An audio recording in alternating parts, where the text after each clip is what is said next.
मी आशा व्यक्त करतो स्वस्त असाल, मस्त असाल आणि स्वामींच्या सेवेमध्ये तल्लीन असाल.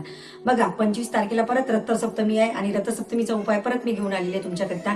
मग आपल्याला काय करायचं आहे, नारायण भगवंताची कुठली सेवा आपल्याला रथसप्तमीच्या दिवशी करायची. अतिशय सुंदर आणि छानशी सेवा आहे, सगळ्यांनी आवर्जून करायची आहे. ही सेवा तुम्हाला वर्षभर केली तरी चालेल, तुमची इच्छा असेल तोपर्यंत केली तरी चालेल. एका लोट्यामध्ये आपल्याला पाणी घ्यायचं आहे. पाणी घेतल्याच्या नंतर त्याच्यामध्ये थोडीशी हळद टाकायची आहे आणि थोडेसे तांदळाचे दाणे टाकायचे आहे आणि हे जे पाणी आहे ह्या लोट्यामध्ये जे भरलेलं आहे ते आपल्याला नारायण भगवंताला द्यायचं आहे.